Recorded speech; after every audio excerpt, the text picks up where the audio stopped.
Hello. Hello. Hi. Hi. Hey. Hey. Hi. Hey. Hey.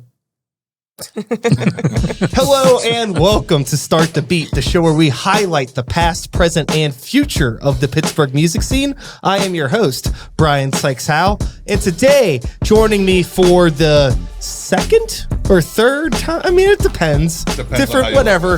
Who cares? The one and only Horehound. Make some noise for the internet.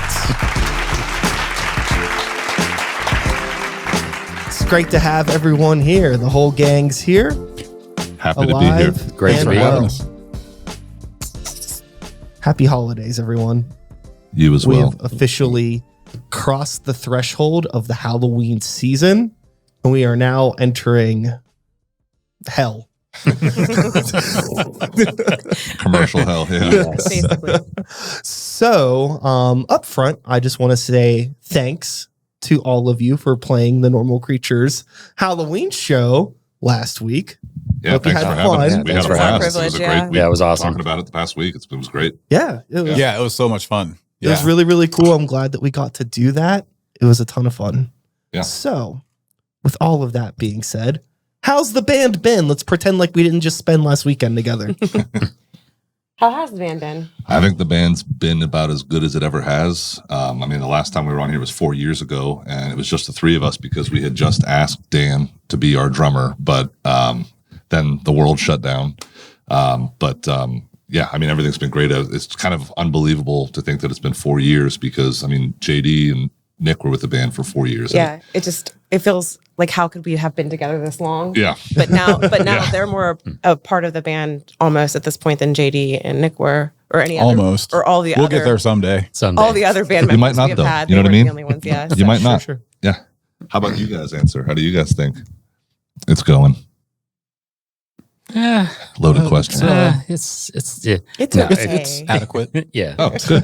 Yeah. No, it's been awesome. I've Yeah. been having a blast. Yeah. Yeah, It's, seeing a lot of cool bands too. Just being able to play with bands that I listen to is really, really cool. So I think from a musical perspective, we've never been tighter. I think from like writing, we've never been more creative and cooperative. And it's just really great. It's a good time. It feels like a family more than a band sometimes. Yeah, that's Mhm. great. And that's like honestly what is most important, I think, when it comes to not only like the longevity of a band, but just like the general productivity. Is just like how well do you actually get along? How do you actually want to be together for, you know, an hour to a week or however long you're actually able to make it work? Because we're all old. We all have other shit to do.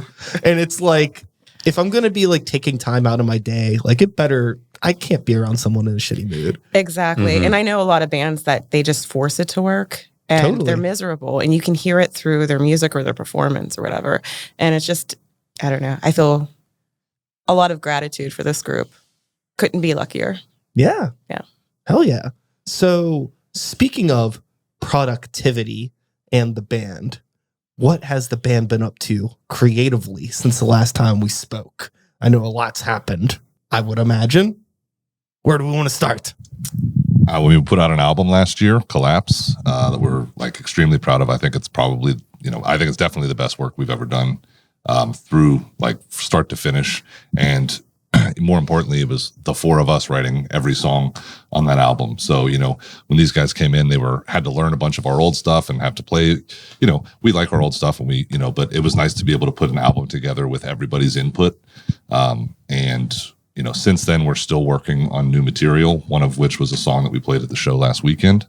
So, yeah. Hell yeah.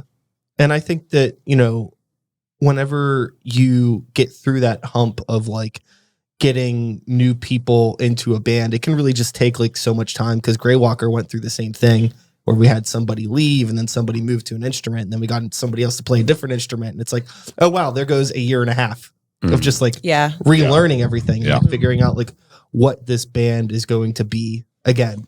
Yeah. Well, I mean, and then, like I said, we asked Dan to join the band and then the world shut down. And so for, the couple months or however long quarantine was, where we really weren't going out at all, we were like, Wait, what happened?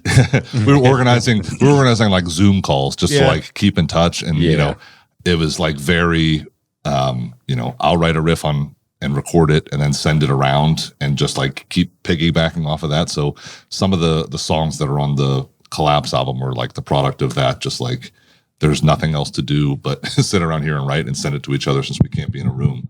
Right. Did you find that like that approach to like songwriting changed the way that you would have like approached writing a song at all, or did it feel pretty much the same? Well, for me, it wasn't ideal. I mean, I really like to be in the room, and I like to have other people in the moment saying like, "This is what I like, this is what I don't like." So, I mean, that's me. Yeah. The interesting thing was that we ended up recording an album together before we actually went on the road or anything like that together. So, Yeah. It was almost like we didn't even rehearse that record a lot, or, we did, obviously practiced, but it's just kind of an odd way to start a new lineup, but it worked. We made it work. Sure. And you probably didn't have that like opportunity to, you like write a song, you play it a couple times and you're like, oh, this isn't really working. And you like the result of like live performances changing the songs that probably didn't happen Yeah. this time around. Right. So with that being said, are you finding any parts of any of this material since you've been playing it live that you're like, oh, we should have maybe done that different, or you're finding yourself doing things differently now a little bit? Or are you just sticking to it? I think we're just going Rhythm for it. section. Yeah, we're just going for it. Yeah. It was actually nice being able to, kind of sit in an incubator and write everything that way. We tore the songs down again once we thought we liked them and worked on them more until we really, really liked them. And kind of that's what ended up on the album. So I don't think there's much at all that we play different from the recordings. I mean, like for me, a couple fills are different, but Sure. my fills are usually kind of in the moment anyways, with the exception of a few.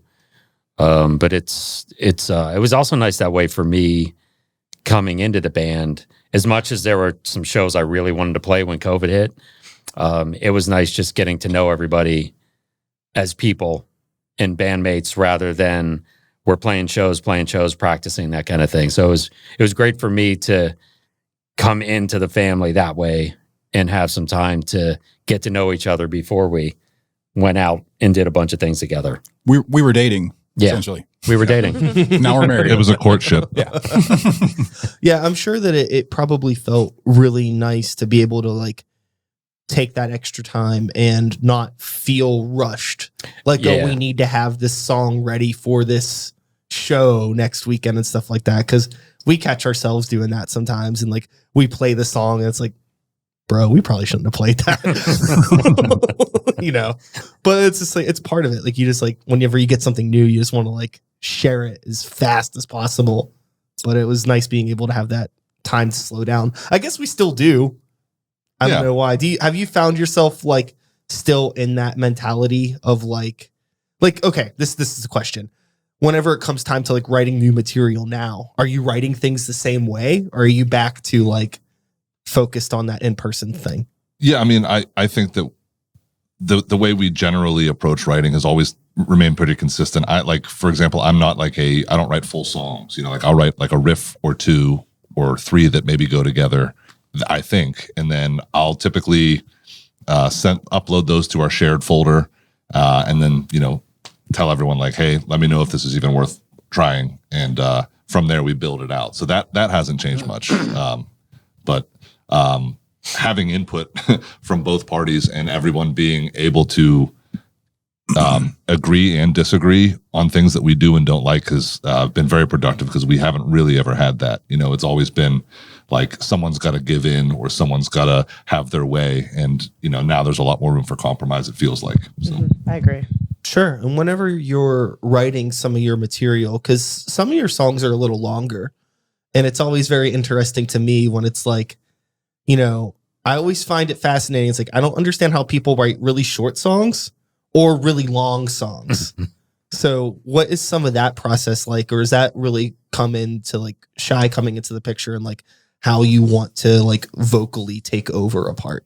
Or does it change from like song to song? So once they get everything to something that we think sounds good as composition before vocals,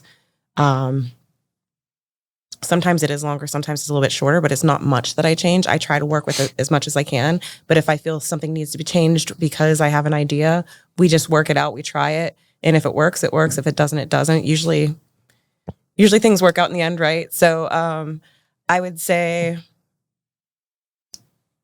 we kind of agree on it as a group before I even put vocals to it, but they're so flexible changing anything. And, you know, sometimes my vocals change as we go, you know, and I just kind of put it there. But, you know, it's pretty much cut and dry. I feel like we don't even think about it at this point. Gotcha. There's like a pretty much a language that is like the Horehound song. So whenever like you're hearing some instrumental parts, you can kind of tell like, oh, this is the part that is kind of intended for me to do something or for me to back off. Right. And I will like write a chorus or have some repeating moments, but that's not my favorite thing to do. So I will do that if I feel like the music's good and it calls for it.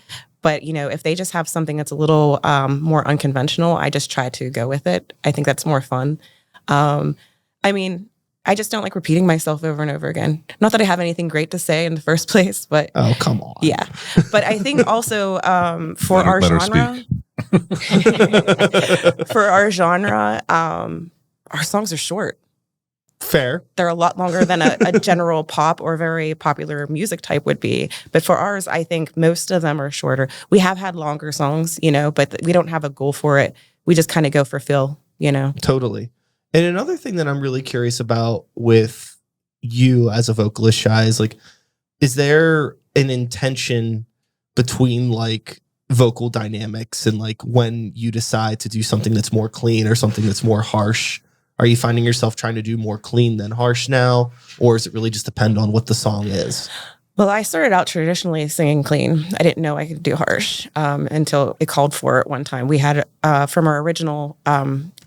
From our first release, we had a second guitarist at the time who did harsh vocals on one song. So then when he left, it came down to who's going to do this. And it ended up being me somehow. And then I really enjoyed it. And then, you know, Brendan was like a little iffy on harsh vocals. And then he like signed, as soon as he heard me do it, he's like, no, this is good. So I felt more comfortable. And as I go, I actually love the harsh vocals.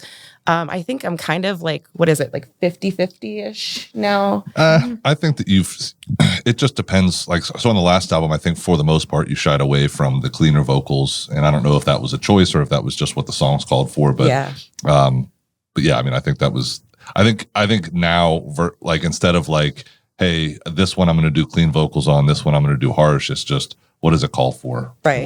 What makes the most sense? Totally. But I have been more comfortable doing the harsh ones just because it feels good. So I don't know. But sure.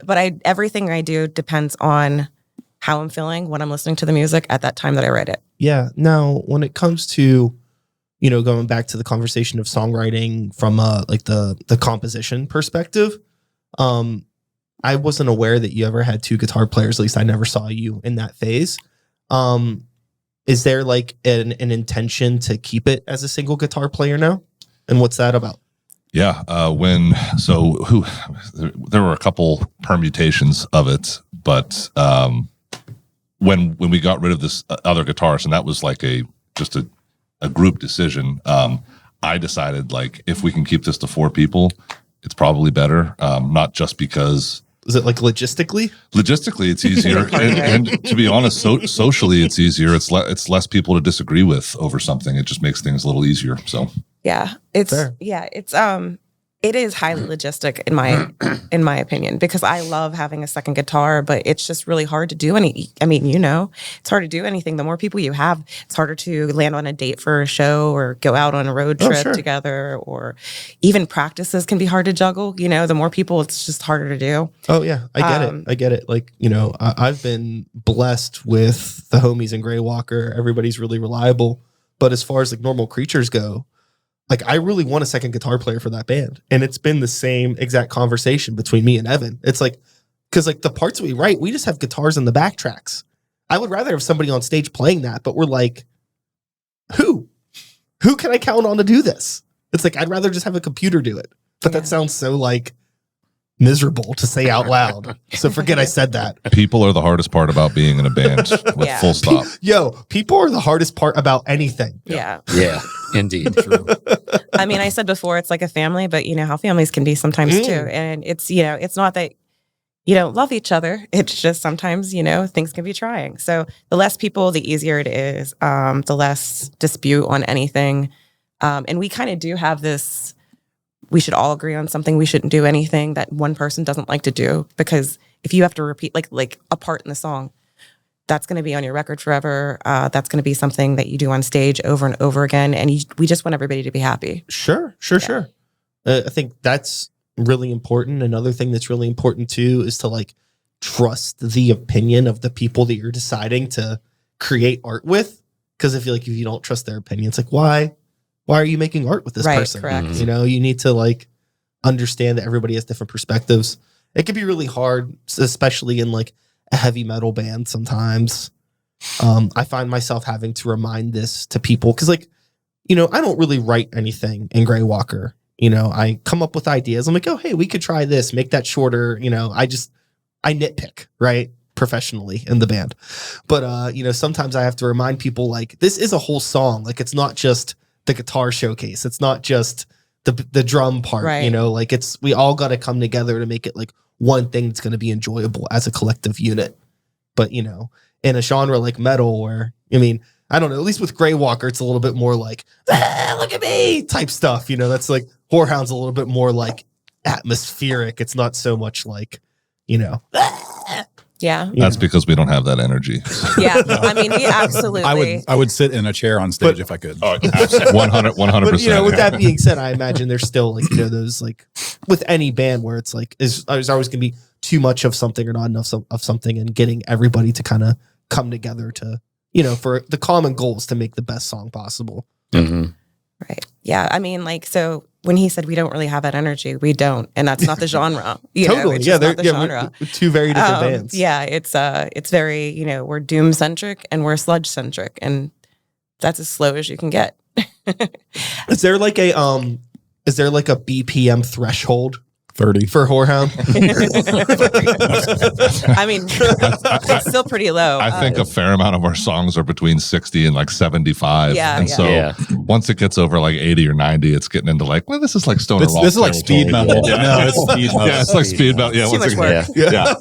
For me, I think that these fast. guys could handle it. And once the speed starts getting up there, like I don't have the chops like at all. So it's like, can we slow this down or try something that just isn't this? Yeah, I'm curious about, like, again, like, I know we're talking a lot about songwriting, but it's just fun to talk about this kind of stuff, especially with people that like operate in technically, like, if we're in the CD store, our CDs are in the same section, but we're very different bands, right? Yeah. And like when you're thinking about songwriting, like we come into situations where, you know, there's been parts in Grey Walker songs where it's like I'm trying to push us to like, let's slow down sometimes. Let's dynamics, let's pull. And it's like, this is too slow. And I wonder if you ever run into this, like, this is too fast. Like, this isn't us. You know, it's interesting. You ever come across that? Pretty much every song. It's usually the like Dan and Brendan and I will kind of get some music going, and then she'll come in and be like, yeah, can we go slower and lower? Yeah. I always I just go like this. And then they're like, yeah, we get it. Slower. Slower. Sorry.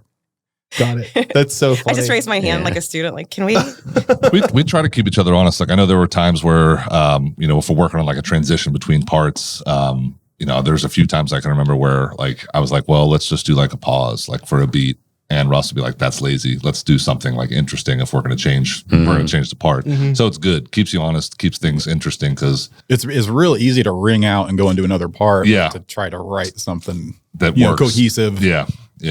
Yeah, I think that's something that I really nitpick a lot in our songs with Grey Walker is our transitions between sections, because it's like It's so hard when you're going like fast. It could really just seem like we're taking such a sharp turn if it doesn't have like the right swing going into that part. Yeah, and like I don't know, that stuff's like really important, and I think that's like the type of thing sometimes if I'm watching like another band and I could tell like, oh, like that's a cool part, but they're not really putting a whole lot of effort into actually writing the songs. It's like a bunch of shit, just like cool part. It's a song. If you notice a transition in a bad way, someone got real lazy, which is not what anyone wants. You know, you don't want people like like their eyebrows being raised when you're playing and you switch parts in a song. Like, did we just hear a new fucking, like, what? Yeah. Absolutely. Yeah. You know, with Horehound and the Pittsburgh music scene as a whole, since we've come back from that, what was that thing we were talking about earlier? COVID? What was it? The Wuhan flu. Yeah, well, that's a good thing that button didn't work because it wouldn't have been funny anyway. But you know, since all of that, I feel like even though things are back, it has felt objectively a lot different. Mm-hmm. And I'm curious some of the things that maybe you've noticed playing out in Pittsburgh or even outside of our area in terms of things that feel different to you. Attendance, like big time. Yeah, I think I listened to your episode with Fuck Yeah Dinosaurs, and you guys are talking about that too. It's just like getting people to the shows again. Yeah. It's like, it's hard. Yeah. Yeah, that's been, I think, the biggest uphill battle. That, and you know, the amount of venues that we relied on or that we liked to play that either stopped doing gigs or made it difficult to do gigs there on a regular basis, Or just closed. yeah, or just shut down. And that's not just Pittsburgh. It's that's nationwide, obviously. Yeah. Totally. Yeah, it's really hard to the thing I've found with getting people that aren't people in bands out. Like I don't want to call them normal people because they're not. If they're gonna pay money to support underground music, they're a freak. It's they're fine. part of it. Yeah. But you know, I also won't call people freaks, but you know what I mean. People that aren't like actively in a band, getting them out. Yeah.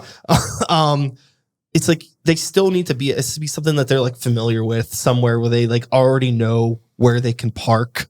There's all this like adult mental stuff that goes into it. Yeah. And there's so many places that like we've kind of lost that people aren't familiar with now. Like it was really hard to get people to go out to Preserving because a lot of people still haven't been there. And it's like a beautiful venue. Oh, it's fantastic. The sound is great. Everybody there's really cool. It's a great location. The light show, just everything about it was awesome. And like, you know, hopefully, I mean, they've been getting some good shows out there. People are going out there for a big enough show. Yeah. But you know, for all locals, our friends that haven't left the house since COVID, it's like it's hard to get them out. It's tough. And I think we played a show there in the basement with Heavy Temple shortly after the pandemic had kind of cleaned up. And it was like a pretty well attended show for what it was, but like I felt bad for them that we couldn't bring more people to a local show for them. But I don't want to take full responsibility for it because it's just hard anymore. Like it's hard to get people that I know are in bands that I know aren't doing anything to want to come out. They're like, nah, I'm just not coming out tonight. It's like, I mean, it's not just people in bands go to shows. I mean, you know, metalheads mostly, you look around, they all play something. That's fair. You're in the crowd, almost everybody plays something. But it's really hard. Like I don't count attendance all the time, but I rarely see just like 50% of the musical population that's out there, the musicians that are out there in the area. I rarely see them at other shows, and I hop around to all the genres. So it's not just fans, you know, that we're trying to get out. Sometimes it's just hard to engage anyone. Really. Yeah. And if I may, I think that one thing that has stayed consistent is that Pittsburgh venues, a lot of them, not all, and I'm not calling anybody out specifically, don't always do enough on the promoting side to incentivize people to come to their bar. You know, it's like if we're playing a show there, we're you know, potentially bringing, you know, business into your business. And it's like, can you do like a cheap drink special just to get people in the door? And no, the Instagram post an hour before the show. Basically, I mean, the deal now is you set up a gig for a venue, and then they say, here's a Facebook event with you guys as the co-owners. Good luck. And then you show up, and they're like, by the way, we're taking a cut of everything after all the work we did. You know, So that's been hard because Pittsburgh is always like that. Like every time, like without fail, without exception, every time we travel outside of the city, no matter where the venue is, no matter how well attended it is, the venue is always like, here's some free drink chips, here's some free food, whatever. Never in Pittsburgh. And I mean, never. Yeah. Yeah. I don't know why that is. It just is. It just is. There's no reason. I mean, I don't mean this sound like, I don't mean that for this to sound like mean, but I mean, like really, there's no reason that a bowling alley in Youngstown, Ohio should be like one of the best fucking venues to play. I agree. On the surface, it's like, what? Yeah. but it is. Yeah. And you know, part of it is because Shout outs to Nate. Nate takes exceptional care of every band that comes through there, above and beyond what he's required to, by the way. Not even just help out a little bit. Like that basement, the first time we played there, not a lot of shirts on the wall. Now it's shirts lining the entire perimeter because he buys shirts and merch from every single band that plays all the time. Every time. Yeah. It's incredible. And then he has bingo nights during the week, and he gives some of those like CDs and stuff away. So he's also spreading the music for like the local bands. It's awesome. Yeah. Yeah, Nate's fantastic. Mhm. More venue owners and people in the business should take that approach. Absolutely. Clap for Nate. Shout outs to Nate. Good dude. But yeah, I mean, I think that there is opportunity for the people that run venues here to treat the bands better, and they just simply don't. Yeah. That's really all It's it is. inexplicable. Yeah. It was kind of that way when I lived in Nashville too, but the thing is there's 100 other bands that will take your place. So they can if you want free food, go play somewhere else. We'll just get another band. I don't know if that's the case here or not. I think that Nashville, like you said, they don't have to worry about it. Somebody's going to come fill the spot. Yep. I don't think a lot of the event, and I don't want to get off on a tangent, so we can, I don't know if you're aware of this, Brendan, but it's a podcast. So tangents, welcome. Oh man, let me get my manifesto ready. No, I think that there's just a lack of. It's like this is going to be effort on my part, even though it could mutually benefit both parties, and it's just lazy. I don't think they believe that it'll benefit. I believe that there's like this idea that if you're a local band, you're no one. But everybody is a local band at some point. Totally. So in Pittsburgh, it's a lot of bar venues. And I used to blame it on, it's a bar venue and they just, they have the space and they're like letting us have it or something. But then we go to other cities and we play the same, like similar bar venues, some even divier than the ones we play here, and they still take care of us. Mm-hmm. And we don't expect the world, but it's just nice to give us a discount on drinks or a couple drinks or some kind of food or just promote. Yeah, incentivize the people to come to the show. That's the biggest one. I wouldn't care about, I'm used to not getting free drinks or food. I just want more people to show up and have a reason to show up. Yeah, I think what you get is you have venues like West Side Bowl where they have cultivated a community of people where people will go out on a weekend, even if they don't want to see the bands. It's just something to do. It's a cool place. They go, they like the environment there. Their friends work there. They know people they know are going to be there. They're going to go out, whereas you have some local places too, where it's like, sure, your band you could do a show here. And the reason why they're letting you do a show here is because they know that you and the 20 other people in the other bands are going to buy drinks from the bar because that's going to be the only. They assume that you're going to be the only people there. Right. They haven't bothered to cultivate a community, and nobody that we know wants to go to those shows sometimes because it's like, well, that place is kind of weird. Right. It's not it's not a place that I would go.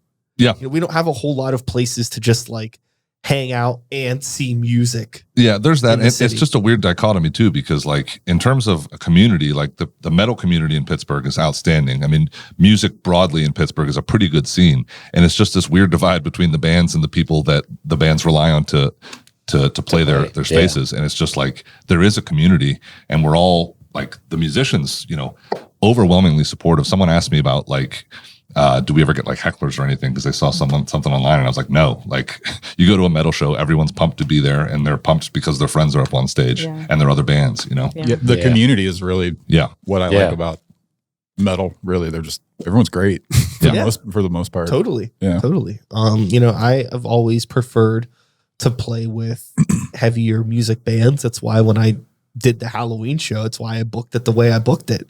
I mean, it's just like those are the bands that I want to play with. That's like the scene that I want to be aligned in, even if like Normal Creatures doesn't 100% fit in it. It's like I'd rather play with other loud guitar bands instead of trying to be like, oh, we're like a rap rock band, so I'm going to go play with the other rap bands. Well, that's something that we've been trying to do too, and we've had lots of conversations about it. It's like, let's stop only playing with doom metal bands. You want someone that isn't that interested in doom metal to come to a show.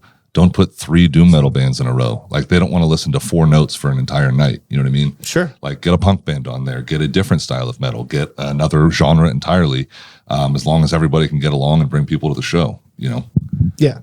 I find that like, most people that are going to come out to see live music, like just want to see good live bands. Mm-hmm. You know, if anybody's there for like only a particular genre of music, it's like, whatever. Yeah. Like I highly doubt that I'm going to get along with that person. I highly doubt that they're going to like any band that I'm in anyways. Cause like I don't make music that is kind of like one thing, you know, it's a whole bunch of shit. So. As much as I like doom metal or whatever we are and whatever this style is, I get bored with it. I would love to hear other stuff when we go out and play live. Same thing all night. I also don't want to hear, you know, depending on the day, 3 or 4 doom bands in a night. I'd like to hear some variety. It keeps things interesting, you know? Yeah. And you end up playing in front of people that might normally never be at your show if it's just that type of metal. Yeah. Sure. And I found that most of the people I know love different genres of heavy stuff. So it's nice. Like that show Saturday was a great freaking lineup. Yeah, it was awesome. Agreed. I was like the fantastic. mixture of all of the different heaviness because everybody was different and awesome in their own way. Also, if you guys don't keep doing that Nosferatu thing, you should be arrested. That was so cool. Yeah. I Man, mean, that was awesome. I'm never fucking doing it again. Really? Yeah, a lot of man, it was a lot of so good, a lot of though. technical work on that, I imagine. Yeah, Well, I'm sure it's a ton of The work. thing is it's just like, because like I've had a lot of like discussions with this with people because people keep saying like, oh, you got to do it again. I didn't get to see it. And it's just like, or like it was cool. And it's just like, I don't want to be the fucking Nosferatu band. Sure. Right. Oh, yeah. And that like it makes kind of sense. sucks that it's like, because we hadn't really played a show in like well over a year, you know, and then we did that Nosferatu thing in July at Ormsby, and then we did it in October here for Halloween. And those were like the first 2 shows that we played in like over a year. And it's just like, you know, a lot of people forgot about us. A lot of people didn't even know that we were a band to begin with because we put out an album during the COVID thing that everyone's been talking about. Never heard of it. And, you know, it was just like, I just don't want us to be known for that. Maybe next year after we've played some normal shows where I don't have to fucking bring all this rigmarole, maybe we'll do it again. But right now, I just want to play some normal shows. I'm going to start vandalizing your flyers and just put the Nosferatu band in parentheses. I just really just want to play some normal shows. It's so funny to like not play a show in forever and then all of a sudden be like, we need the projector and the screen and the lights. Yeah, the more on stuff top you of, add. on top of all of that, like worrying that we're actually even going to play the songs right. You know, it's too much. It's too much for my head. Well, That's you and fair. I've talked about running shows and trying to be in them at the same time, and it's absolutely horrendous. It's like by the time you get everything almost settled and you're about to get on the stage, it's like, oh, do I remember the lyrics to the song? Mhm. Like it's just your head is just so jaded from people just coming up and your phone. Nobody. And I love it in your email. You're like, don't even message me on the day of. I have 2 other contacts. Yeah. Like I need to do that for Descendants of Crom. But it's like the day, like an hour before, everybody messages you. Or like if you have tickets on sale and you like cut them off, everybody messages you like an hour before the show. And they don't understand that like a lot of people are doing it at the same time and it's driving you nuts. Yeah, totally. This was the first time that I ever did a show and I felt pretty much no stress the entire day. Nice. Wow. It was well planned. You planned it well. Well, And that thank you. helps too. Thank you. And trusting the right people to help you. And, you know, you picked preserving. So you had a good staff. So you, Yeah, it was very easy. I knew what I needed to do. All of the stars aligned. It worked out. But that was also on the back of plenty of other events that I've done where I've been like a huge ball of stress the whole day and just like, I'm never going to do that again. Make the note. This was the first time where I don't have any never going to do that again. Besides Nosferatu in general. If every venue was easy to load into as that one is, it would be a much better world in Pittsburgh. So that part, at the very least, was incredible. yeah. Sure.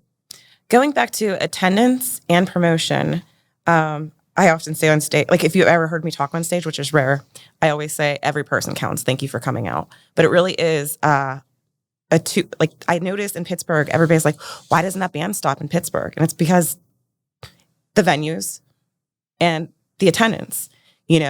People remember, oh, we played Pittsburgh, nobody came out. We played Pittsburgh, that venue treated us like trash. So like every person counts. I always try to go to as many shows as I can comfortably and in different, in the different sectors of our community. Yeah. Of course you can't always do that.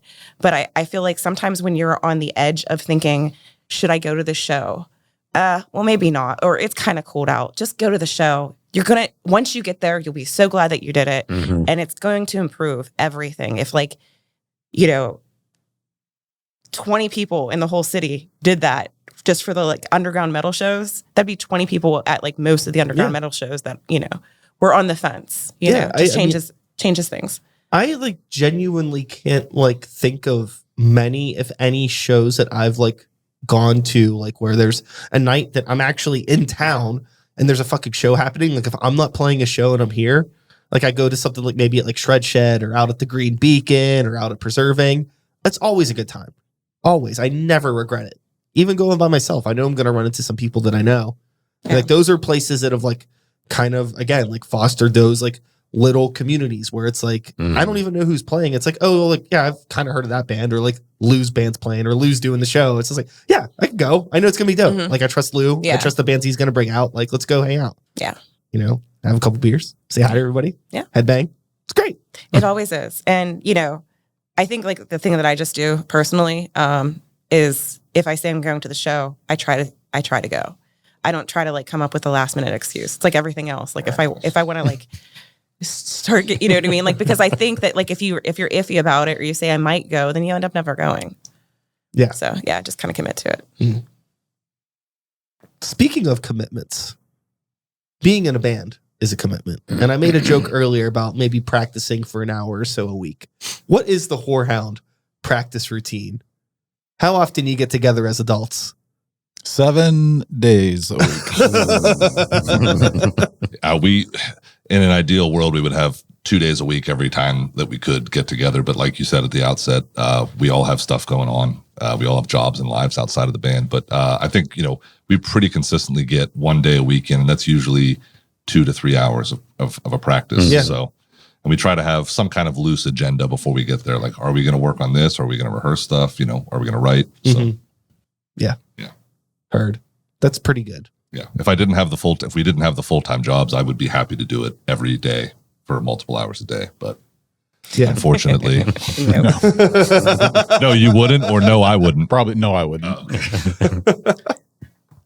Do you find that like even though it is such a limited time frame that you get to actually get together, and even though it is still like operating on an independent level, is there still some times where like it even feels like too much to be doing even the limited amount that we're doing? Sometimes for everybody, yeah. On a personal level, yeah. It's like I sometimes. feel like when we have a lot of shows, yeah. That's it's like, okay, we're just rehearsing the next set. Then we have to rehearse the next set. It's and like you're being in just a cover rehearsing. band. yeah. Yeah, and you feel like you're covering your own music. Really, you do. Yeah, it That's a really good does, point. yeah. Yeah. But it's kind of like I think we all prefer when we don't have to do shows. Like we love the live performance. I We like love live that shows. moment.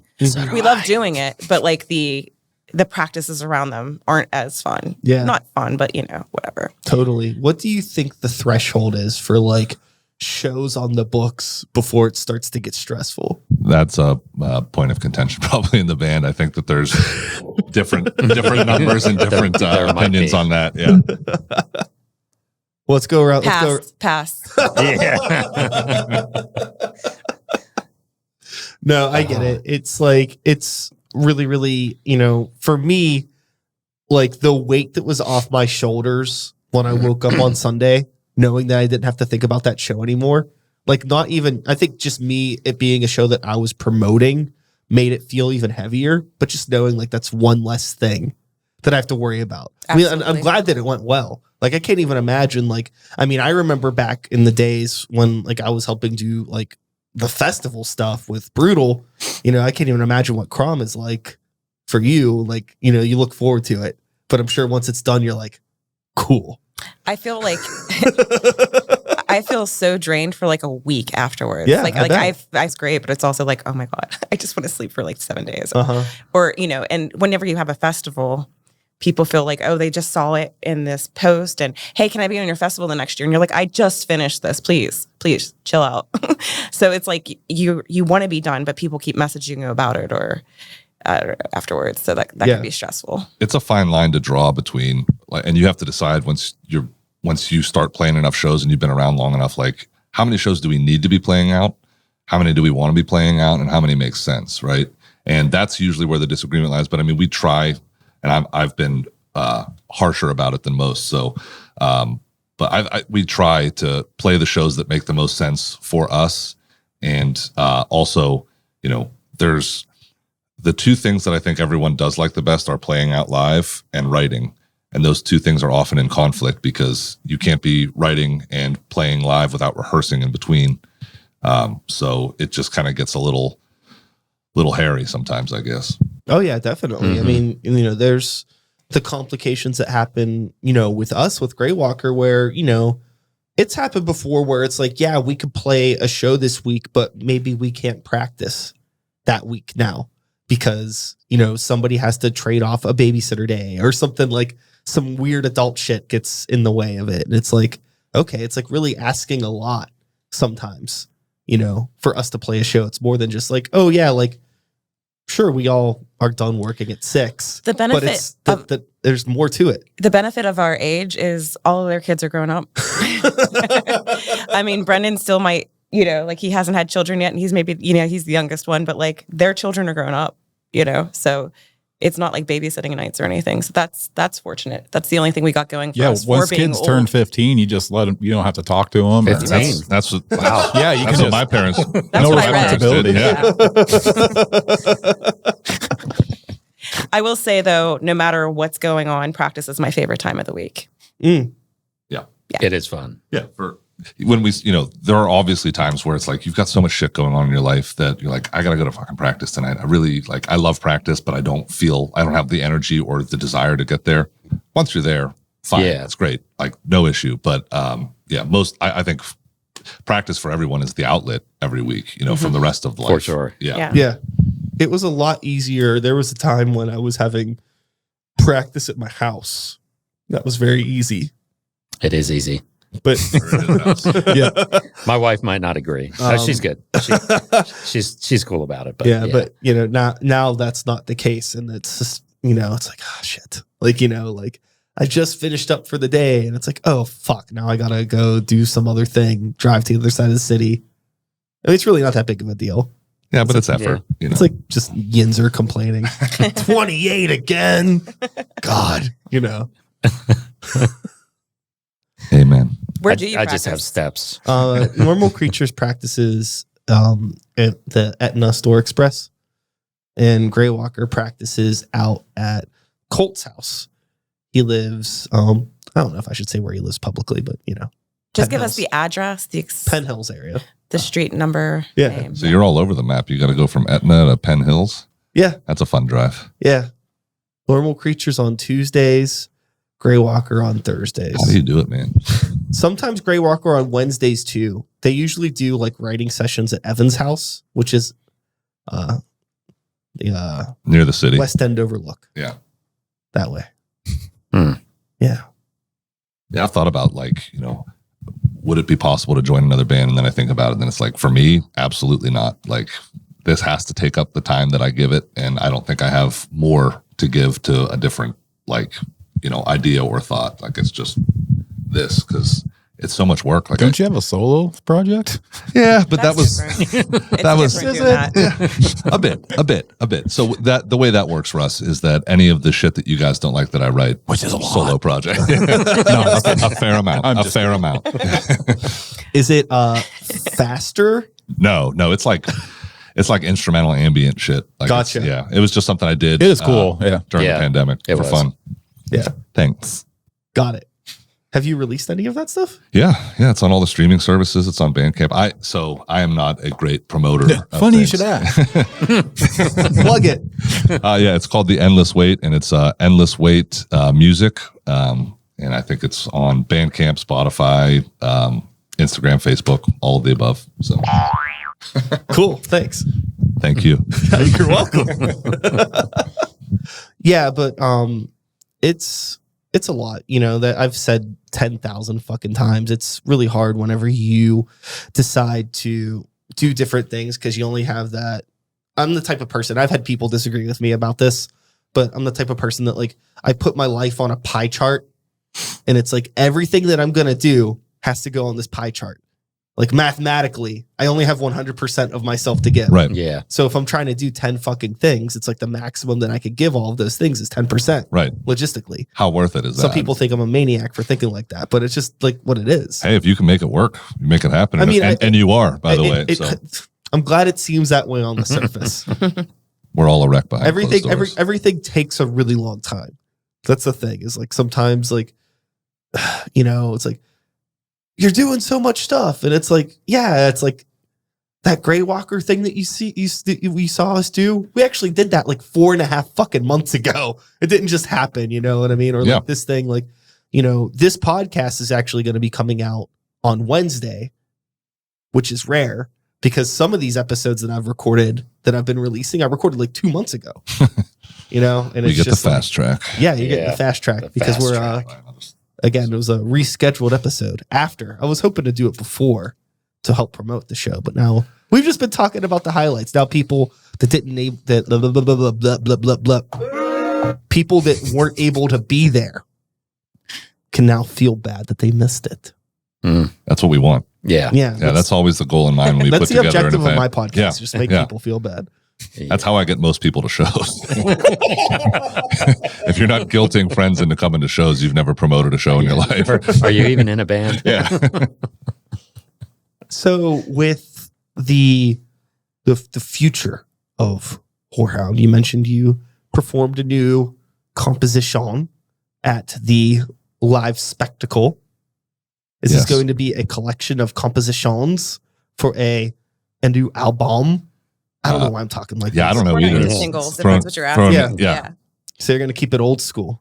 Yeah, we like the album format, and it gives us something to work towards, Yeah. And it fits our genre. Like our audience are older people, like 35 to 55 men with beards and black shirts. Stoner. Yeah. We've hired a marketing firm to handle demographics for us. Yeah. just the traditional old metalheads, so I'm going to speak as all of us. We want the hard copy. We want the liner notes. We don't want downloads. So we go for the whole thing. Yeah. So the answer is then we're working on new material. An album will happen when it happens. Yeah. When you said everything takes time, everything moves. Like, I wish we could write faster, but we're all responsible for that. So I'm a big part of that.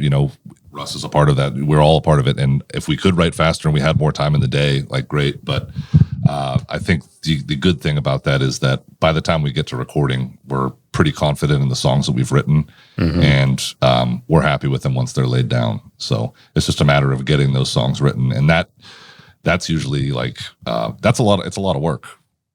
It's fun work. It's the most fun work in my opinion, but it's a lot of work. Totally. I understand 100%. Sitting on a record that Normal Creatures record. I mean, most of the songs are like over 2 years old now. And we're just playing them live now for the first time. And I'm hoping that we'll get to record them sometime.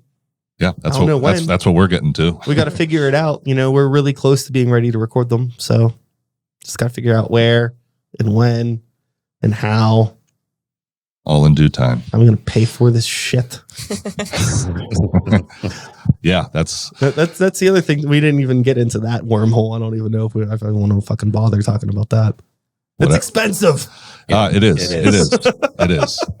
That was probably the best part, I think, of the recording process last time, is that we got to record in a very professional setting. We recorded with Sid Riggs at the Mr. Small Studios, and shout outs to Sid. So shout outs to Sid. For sure. He was phenomenal to work with, but it felt like I felt like a grown up. You know what I mean? Like, we had the songs written, we got into the recording studio, we played, we were prepared, and we got good takes. And then Sid did a lot of producing. if I was tracking guitar solo, he'd give me hints, like, hey, try this next time. And it was just an incredible experience. And the end result, I mean, I'm proudest of it, of anything that we've done. So Hell yeah. And he really worked with Dan a lot because he has that drumming background. So they had, sometimes I felt like it was like the, Dan and Sid record for a moment, but it was nice. It was nice. Like they had a good time. Talk about that was our plans plan. and shit. Yeah, I mean, no one ever talks to drummers, so they're just when two of them get together, It was nice. Weirdos. It was a lot of fun. yeah, it was. Yeah. It was great. Yeah, it was awesome being in the studio and getting another drummer's take on stuff that I've written, which is different than another musician. Like we talk the same language. We You don't go do the do. yeah. That's not technical. That's how Yeah. Dude, I think Do this again. that's how I tell everybody. I think to that do is the it. technical. Yeah, it was a lot of fun. He was a massive help. Yeah, just great to work with. Like, Yeah, I couldn't say enough nice Yeah. things about him. And it was yeah, great. really, it was as stress-free as recording can be, for sure. Yeah. And we recorded everything. Brendan, Russ, and I did everything live.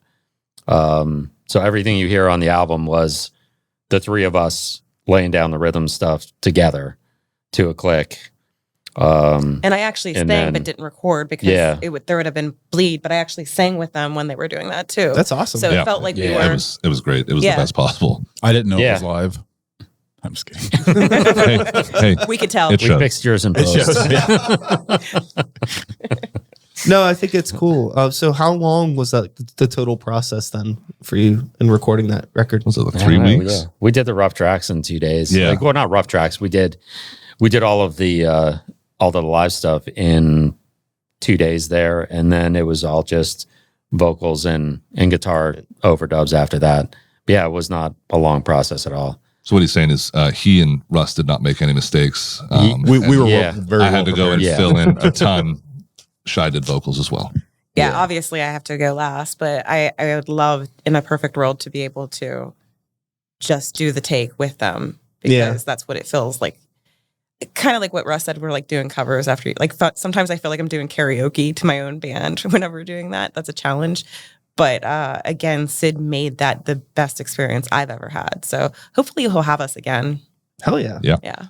Yeah, I think that it's really hard to record like harsh vocals in a vocal booth without like a band around you. Have you like, do you have difficulty with that?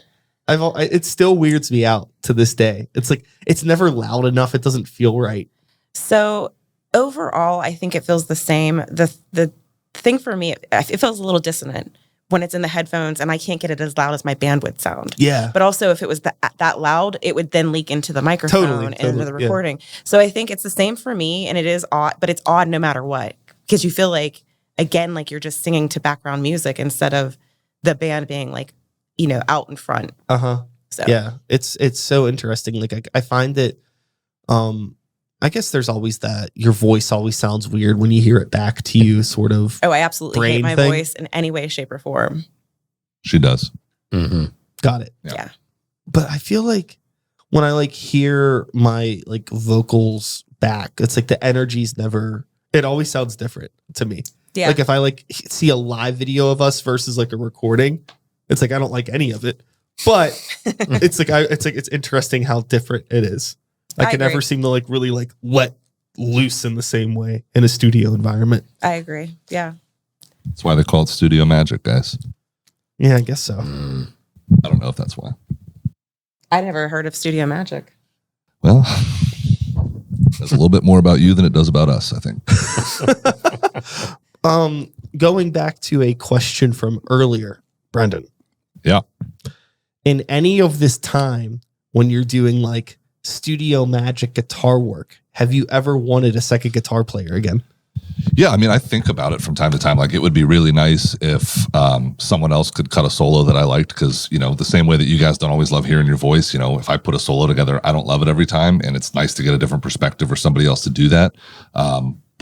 And this is going to sound worse than, I don't always want to compete with another guitarist, and you're competing at a volume level, you're competing at a dynamic level, and I don't want to have to compete for ideas, whereas it feels like with and this might be stupid and might be short-sighted, but it feels like with Russ and Dan and Shai, like I'm not competing for an idea. I'm not competing to get myself heard. Like we're going to put together something where we complement each other. And it feels like sometimes having another guitarist is at odds with that, at least in my head. Sure. I can understand that. Yeah. And I mean, we did cool stuff when we had two guitarists, and there was stuff that we kind of can't do now. You know, we could do it, but it wouldn't sound the same as it would with another guitarist. Yeah. But I wouldn't change it. I really prefer just the 4-piece. And I'm not like a crazy lead player for the most part. So it's more like, feels like more we've been trying to write like riffs, like chunky riffs and just kind of like driving stuff. You know? I guess at this point, like thinking about you all in like a live environment, it would just like make you louder. Yeah. That's really all it would do. Can that happen? No, you can learn guitar. No. So I think if you listen to our music, you can hear like one of our bass, not like goals, but like part of our sound is just simple is better. Simple. Yeah, I think we all do like both feet into the philosophy of it's about the song as opposed to 4 individual parts. Totally. Yeah. I don't think in the 4 years that I've been writing with these guys, there has ever been one moment where I never thought that, which is awesome because that's that's where I am. I think the only thing that I would ever want to hear that would be super interesting for me, and it's just because the way my brain works when I'm thinking about like very like atmospheric drony music such as Horehound's Forte, it would be really cool to have another element in there that was doing like more like ambient landscaping sort of like drony layers. But who knows how like much that would even come through in a live setting versus just like the studio magic, We've been doing a little bit of that. Yeah, I've added keys to the last record. The weird part about that is it's only on like half of the record, and we only play like one song or 2 songs with that in it, and I'm only doing it for like a percentage of the song. I'll just be honest, I'm too lazy to drag up my keyboard. And also I feel like an idiot, like, oh, everybody's going to like see this keyboard. They're going to expect me to do all this crazy stuff. And it's just like a little bit here. But the idea is going forward to write more of that stuff. So it's more part of it and it'll come out a little bit more. That'd be sick. And when I say keyboard, it's synth. So it does have that atmospheric. And another thing, I don't know if it's going to happen, but Dan and I are talking about like maybe doing some backtracking with vocals. And I've always wanted to do that. News to me. Yeah. guess we didn't get the memo. Dan and I were talking. News. It's technically another level of something that we'd have to add to it. But You can add a bass line. I'll just stay home. I'm just kidding. It's all. I thought you were going to say you would like to hear a ripping guitar solo, and I was going to go, "You son of a bitch!" No. I've thought about like sometimes I think about like for fun, like having somebody like one of our friends solo on a track, but we never really get around to that, and I'm too vain to let that happen. So Fair. yeah, Fair enough. yeah. Well, I think that it's always really cool to see you all play live. It's always very interesting to talk with fellow musicians about. I don't know why you're looking at me. About their process. Thanks to us, buddy. And again, it's just fun. It's interesting because you are such a different band from the stuff that I make. And I mean, I've played in like a bunch of different bands, but I've never done anything remotely close to what Horehound does. So it's fun to just pick the brains of people that make that sort of stuff.